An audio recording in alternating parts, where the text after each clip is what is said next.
मानव मन सदैव जिज्ञासु रहा है और अपने आसपास जो भी विद्यमान है उसको जानने की और जाने हुए को व्यक्त करने की इच्छा सदैव उसके मन में रही है। और यह उसका प्राकृतिक स्वभाव रहा है कि वो अपने हार्दिक उद्गारों मनोभावों को सुगमतया और स्पष्ट रूप से दूसरे तक सरल माध्यम से पहुंचाने की लालसा रखता रहा है। और इसके लिए भाषा नामक जो ज्योति है वह संसार में आई, अन्यथा संसार अंधकारमय ही रहता। तो आज हम भाषा की उत्पत्ति और लेखन कला के ऊपर प्रकाश डालने जा रहे हैं कि भारत में किस प्रकार से लेखन कला की उत्पत्ति हुई। तो व्यक्ति भाषा के माध्यम से अपने भावों को व्यक्त करता रहा है और भाषा मूल रूप में ध्वनि पर आधारित है। ध्वनियाँ जो हैं वह उच्चरित होकर एक निश्चित सीमा तक, एक निश्चित समय तक ही सुनी जाती हैं और उसके उपरांत वह तथ्य विलुप्त हो जाता है। उसको पुनः जानने की, पुनः समझने की जो आवश्यकता है वही भाषा की जननी है। भाषा के माध्यम से व्यक्ति अपने मनोभावों को व्यक्त करने वाला रहा है। तो जो भाषा है उसको आधार बनाने के लिए अपने मन में विद्यमान तथ्यों को हाथ की उंगलियों से रेत पर उकेरने, पेड़ की छाल पर नुकीली वस्तु से उघाड़ने इत्यादि जो उसके क्रियाकलाप हैं, यही कालांतर में निबद्ध होकर के लिपि के माध्यम से और भाषा के माध्यम से लेखन के रूप में अवतरित हुए हैं। लिपि या लेखन कला की उत्पत्ति के विषय में आस्तिकों का मत है कि भाषा जो है वो ईश्वर की देन है। विभिन्न धर्मों के अनुयायियों ने अपने मत की पुष्टि के लिए अन्य वस्तुओं की भांति लेखन को भी ईश्वर प्रदत्त कहा है।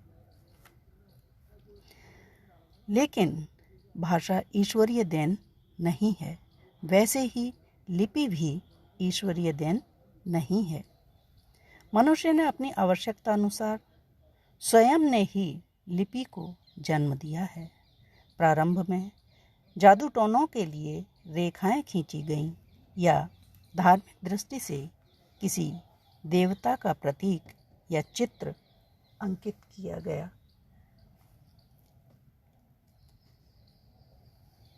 अथवा पहचान के लिए अपने बर्तनों, गायों आदि पर चिन्ह बनाए गए ताकि देवताओं, क्रिया विशेषों अथवा अनेक वस्तुओं में स्वयं की वस्तु की सम्यकतया पहचान की जा सके।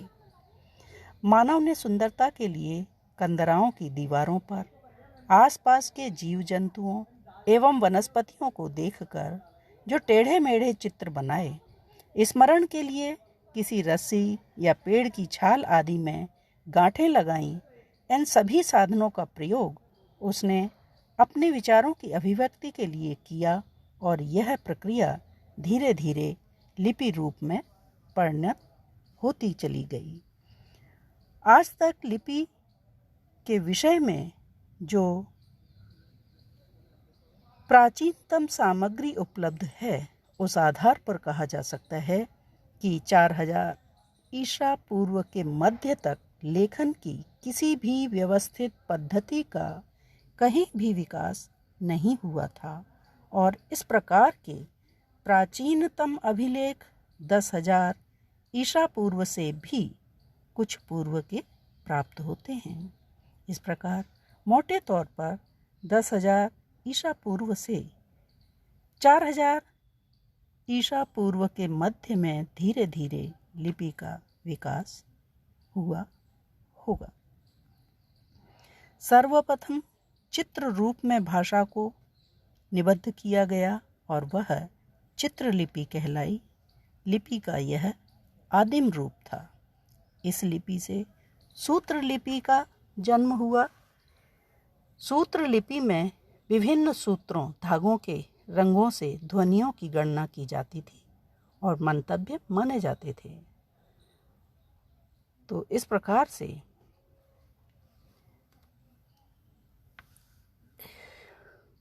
जो भारत में लिपि ज्ञान अत्यंत प्राचीन कहा जा सकता है। इसके प्राचीनतम प्रमाण सिंधु घाटी में मिले हैं। इस लिपि के लगभग 400 चित्राक्षर ज्ञात हैं। यह दाहिनी ओर से बाईं ओर लिखी जाती थी। यह ध्वनि लिपि और भाव लिपि का सम्मिलित रूप है। भारत में लेखन ज्ञान की प्राचीनता पर प्रकाश डालने वाली सामग्री निम्न रूपों में देखी जा सकती है। ग्रंथों के प्रमाण विदेशी एवं देशी तथा शिलालेख आदि एवं अन्य सामग्री।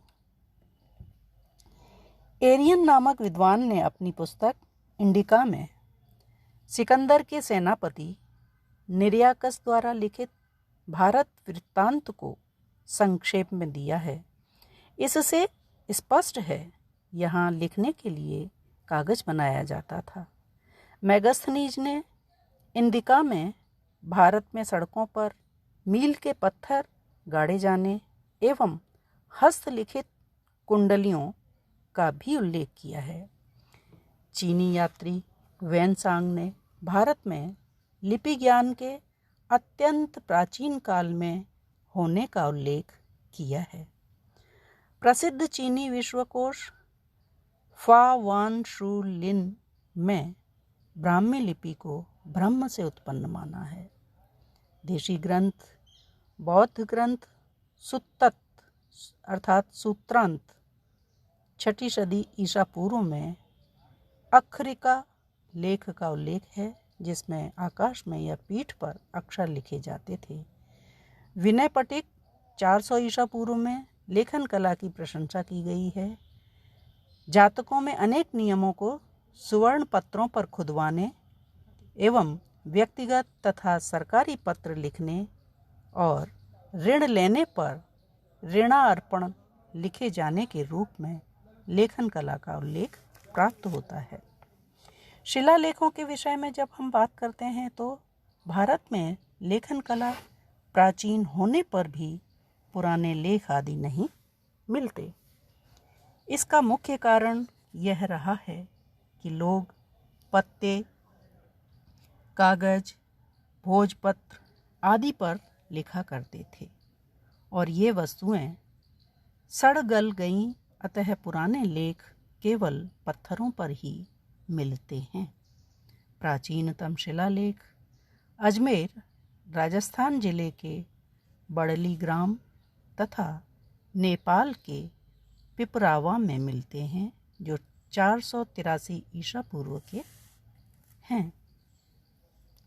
भाषा के विषय में एक रोचक लोकोक्ति जो प्राप्त होती है कि 4 कोस पर पानी बदले 8 कोस पर बानी, अर्थात प्रत्येक 4 कोस पर पानी का स्वाद बदल जाता है और 8 कोस पर भाषा का स्वरूप बदल जाता है।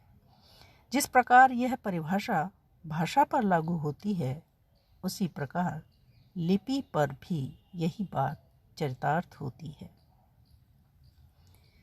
सिंधु लिपि के अतिरिक्त भारतवर्ष में लगभग 60 लिपियों का प्रचलन था।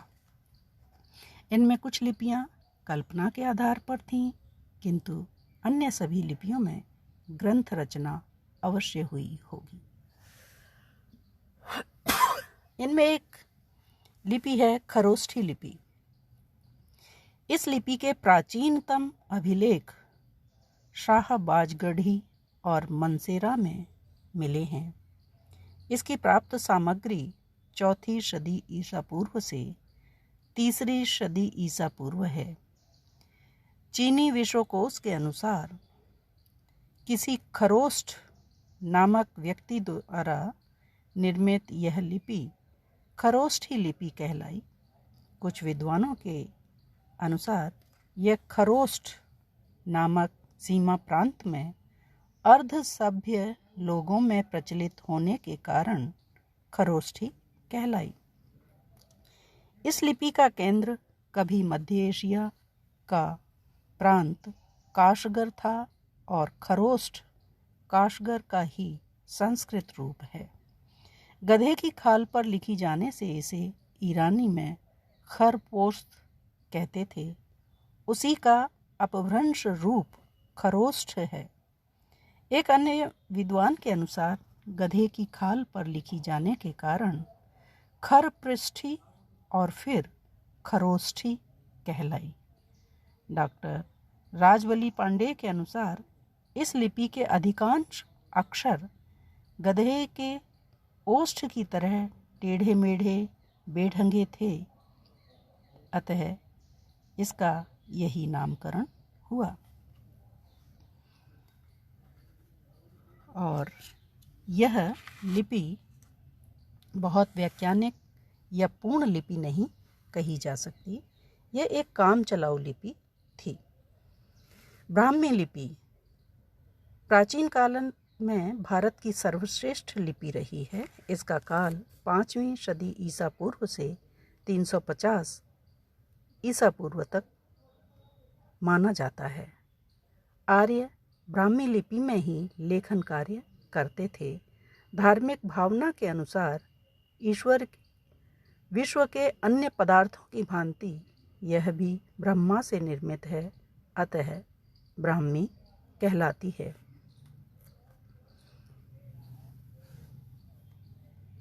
इस लिपि में कुल 27 अक्षर हैं, जिनमें 7 स्वर तथा 20 व्यंजन हैं। विभिन्न वर्गों के 5 वर्ण यहाँ निर्दिष्ट हैं। प्राचीन काल में यह दाएं से बाएं को लिखी जाती थी। उदाहरण रूप में अशोक के शिला अभिलेखों के कुछ अक्षर, मध्य प्रदेश के एरण स्थान में प्राप्त सिक्कों का लेख आदि हैं। इस लिपि के प्राचीनतम नमूने 4वीं सदी ईसा पूर्व के मिले हैं। लिपि को मूर्त रूप देने के लिए कुछ निश्चित साधनों की आवश्यकता होती है, जैसे कि लिप्यासन, लेखनी, स्याही आदि। लिखने के लिए सर्वप्रथम लिप्यासन चाहिए। लिपि का आसन, जिस पर शब्दों को उत्कीर्ण किया जा सके, उकेरा जा सके। प्रमुख लिप्यासनों में गेरू मिट्टी की मुद्राएं, ताम्रपत्र, प्रस्तरखंड, चर्म, सींग, धातुपत्र, लकड़ी की तख्तियाँ, भूर्जपत्र, वृक्षपत्र, ताड़पत्र, रेशमी वस्त्र, कागज आदि मुख्य हैं। प्राचीन काल में लिखने के सहज साधन उपलब्ध नहीं थे।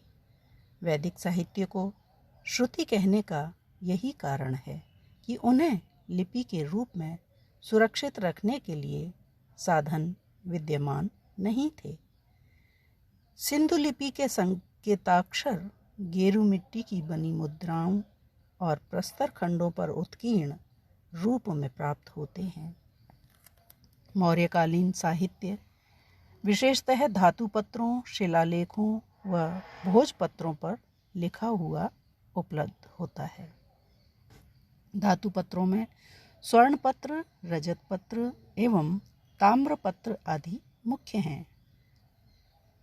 लकड़ी की तख्तियाँ और वृक्षों के पत्ते भी लेखन के लिए उपयोग में लिए जाते थे। मौर्य सम्राट अशोक के अभिलेख प्रस्तरों पर उत्कीर्ण किए गए हैं। इनमें ब्राह्मी और खरोष्ठी आदि लिपियों का प्रयोग हुआ है। गुणाढ़्य की बृहत कथा चमड़े पर ही लिखी गई थी। रेशमी वस्त्र लिखने के साधन के रूप में काफ़ी लोकप्रिय रहा है। लिखने के साधनों में कलम, नुकीली लकड़ी व अन्य नुकीले साधन, छेनी, हथौड़ी आदि का प्रयोग किया जाता था।